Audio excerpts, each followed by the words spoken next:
Result খারাপ হলো, কি চাপ, কি করলি সারা জীবনে, এসএসসি তে A+ পাইতে পারলি না, বেচারা গলা লটকাইতে মরে গেল। কি হয়েছে? এসএসসি তে রেজাল্ট খারাপ হয়েছে তো কি হয়েছে? জীবন এটাই সবকিছু? একটা না হয় দুর্ঘটনা ঘটে গেছে জীবনে, তাকে জীবন নষ্ট হয়ে গেছে নাকি?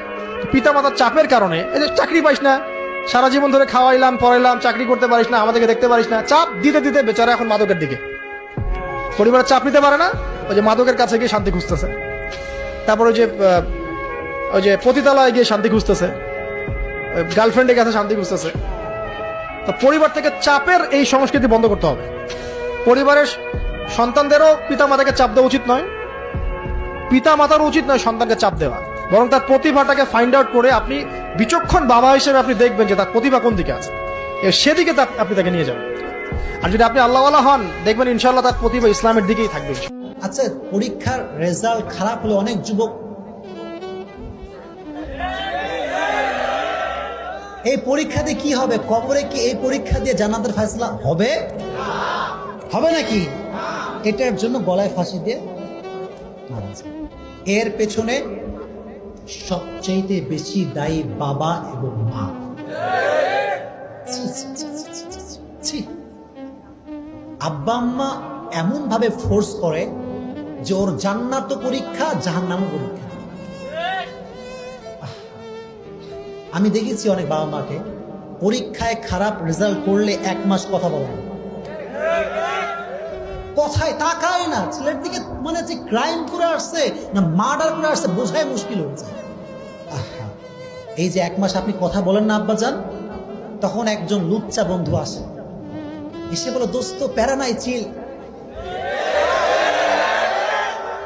প্যারা নাই চিল। তো কি হবে চিল? দোস্ত আমার কাছে অনেক কালেকশন আছে, সাদা কালো যা লাগবে।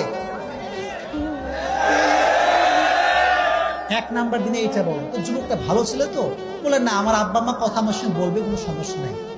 আবার বাসায় আসে, দেখেন বাসায় আব্বাকে বল আব্বা সামনে বার ভালো রেজাল্ট করবো, আমাকে মাফ করে দাও। আব্বা বলে তুই যে রেজাল্ট করছিস সম্মান তো আমার শেষ, তুই আমার ছেলেই না, যা দূর হয়ে যা, দূর হয়ে যা। তখন বাসাতে আর বের হয়। তখন বন্ধু বলে দোস্ত বলছিলাম না প্যারা নাই, চলো কয়টা গার্লফ্রেন্ড লাগবে তোমার, আমি দিব, আমি দিব তোরে, আয় আয় আয় আয়। এইভাবে করে হাজার হাজার যুবকের জীবন যৌবন সব শেষ হয়ে যাচ্ছে। কথা বলেন ঠিক কিনা?